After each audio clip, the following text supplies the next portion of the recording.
ఇక రేవంత్ సర్కార్ పై nipple share గారు బీఆర్ఎస్ వర్కింగ్ ప్రెసిడెంట్ కేటీఆర్ తాము ఆత్మగౌరవం గల ఇల్లు కట్టామని తమది ఆత్మగౌరవం గల పార్టీ అని స్పష్టం చేశారు. సవాలు విసిరి పారిపోవడం అనైతిక కాంగ్రెస్ నేతల అలవాటు అని ధ్వజమెత్తారు.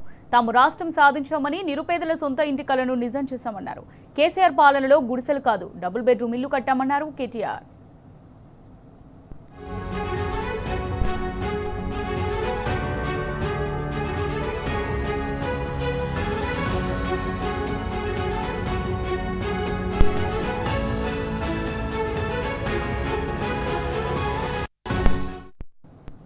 20 లక్షల ఇందిరమ్మ ఇల్లు ఇచ్చాకే ఓట్లు అడుగుతామని సవాల్ చేసిన మంత్రికి తన మాట నిలబెట్టుకునే దమ్ముందా అని ప్రశ్నించారు కేటీఆర్.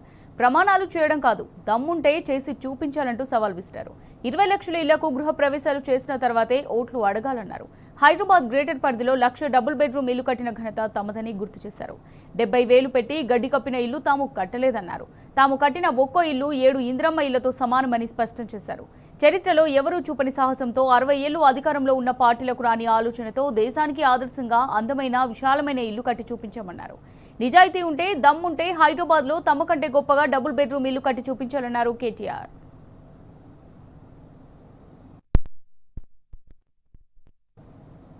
తాము ఇటుకలు పేర్చి ఇల్లు కడితే కాంగ్రెసులు మాత్రం పేదల ఇళ్ల మీద బుల్డోజర్లు నడిపి కూల్చే క్రూరులు అని స్పష్టం చేశారు కేటీఆర్.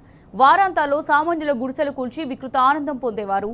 ఇల్లు కట్టడం గురించి మాట్లాడడానికే సిగ్గుపడాలని చురకలంటించారు. 2.5 ఏళ్లలో నగరంలో ఎన్ని ఇల్లు కట్టారు, ఎన్ని కూల్చారు, వైట్ పేపర్ విడుదల చేసే దమ్ముందా అని నిలదీశారు కేటీఆర్.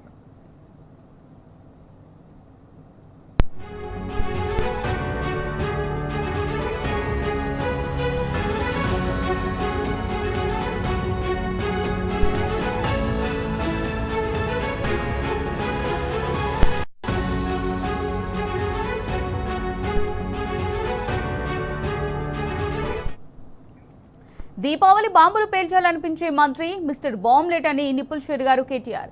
తెలంగాణ ఆత్మగౌరవాన్ని నిలబెట్టడం తమకు తెలుసని, ఆత్మగౌరవంతో బతకడమూ తెలుసని స్పష్టం చేశారు.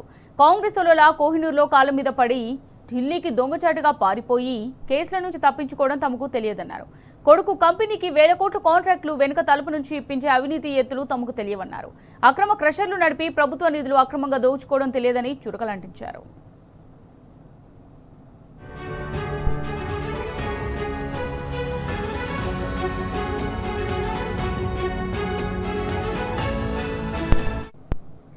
రెవెన్యూ శాఖను అడ్డుకొని భూభారతిలో బ్లాక్ లిస్టులు పెట్టి బ్లాక్ మెయిల్ రాకెట్లు నడిపి బెదిరించడం తమకు తెలియదన్నారు కేటీఆర్. గూండాలను రెచ్చగొట్టి సామాన్య ప్రజల మీద దాడులు చేయించి భూములు కబ్జా చేయడం తమకు తెలియదన్నారు. బలహీన వర్గాల నేతల మీద అహంకారంగా కాగితాలు విసరడం తమకు తెలియదని తేల్చి చెప్పారు.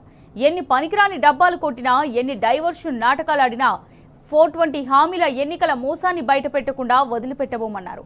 6 గ్యారంటీలు, 13 డిక్లరేషన్లు తుంగలో తొక్కిన ద్రోహాన్ని ప్రశ్నించకుండా వదిలిపెట్టబోమన్నారు. దమ్ముంటే మేనిఫెస్టోలో ఇచ్చిన ప్రతి హామీ అమలుకు గ్యారంటీ ఇచ్చి నిలబడాలని సవాల్ విసిరారు కేటీఆర్.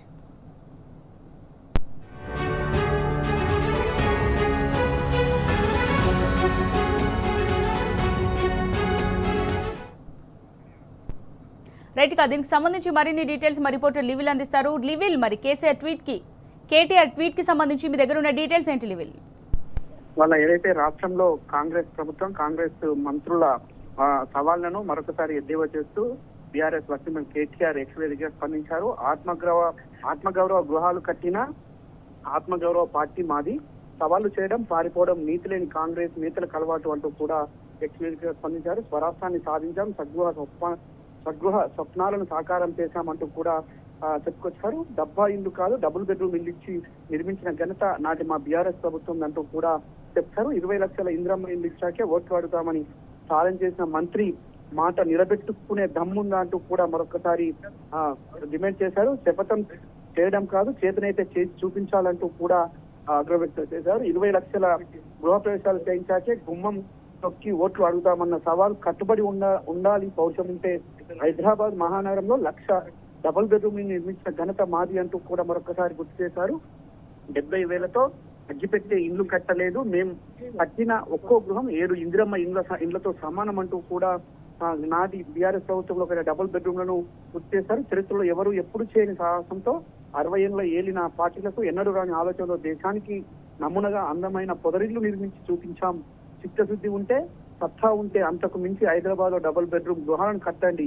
గృహ నిర్మాణ యజ్ఞం చేసిన నిర్మాతలం మేం, గృహ మీద యాగం చేసిన విధ్వంసకులు మీరు అంటూ కూడా హెచ్చరించారు. ఇటుకలు పెట్టి ఇల్లు కట్టింది మేం, పేదల ఇండ్లు కూల్చి బుల్డోజర్లు ఎక్కించి కూలగొట్టిన ఊరులు మీరు అంటూ కూడా మండిపడ్డారు. వీకెండ్ లో మంది కొంపలు కూల్చి వికృతానందం పొందుతున్న మీరు ఇల్లు కట్టడం గురించి మాట్లాడడానికి ఉండాలి కదా అంటూ కూడా పొంగులేటిని ఉద్దేశించి ఆగ్రహం వ్యక్తం చేశారు. 2.5 ఏళ్లలో నగరంలో కట్టిన ఇండ్లు ఎన్ని, పడగొట్టిన ఇండ్లు ఎన్ని, శ్వేతపత్రం ప్రకటించే ధైర్యం ఉందా? పొంగులేటి దీపావళి బాంబులు పేలుస్తానని సృష్టిమనిపించిన ఉపేల్ మిస్టర్ బాంబులేటి అంటూ కూడా ఎద్దేవా చేశారు. మాకు తెలంగాణ ఆత్మగౌరవం నిలబెట్టడం తెలుసు, ఆత్మాభిమానంతో బతకడం తెలుసు.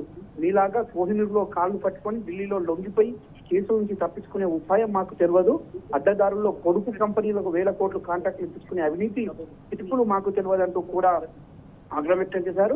అక్రమ కస్టడీ నడుస్తూ అడ్డగోలుగా ప్రభుత్వ సొమ్మును కొల్లగొట్టే చిట్కాలు మాకు తెలియదు. రెవెన్యూ శాఖను అడ్డు పెట్టుకుని భూభారతిలో బ్లాక్ లిస్టులు, బ్లాక్ మెయిల్ దందాలు చేసి దండుకునే ల్యాండ్ గేమ్స్ తెలియదు. గుండాలను ఉదగొలిసి సామాన్యపై దౌర్జన్యాలు చేసి భూములను బుక్క పెట్టడము తెలియదు.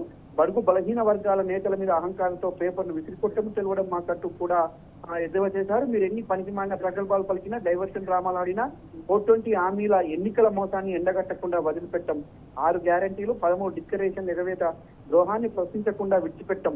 మేనిఫెస్టోలో ఇచ్చిన ప్రతి వాగ్దానాన్ని అమలు చేస్తామని పద్మబూనండి, మీకు దమ్ముంటే అంటూ కూడా మరొకసారి సవాల్ విచ్చారు. ఏదేమైనప్పటికీ పొంగులేటి మరొక బాంబులేటే తప్ప అతని నుంచి ఏం కాదంటూ కూడా మరొకసారి ఆగ్రహం వ్యక్తం చేశారు.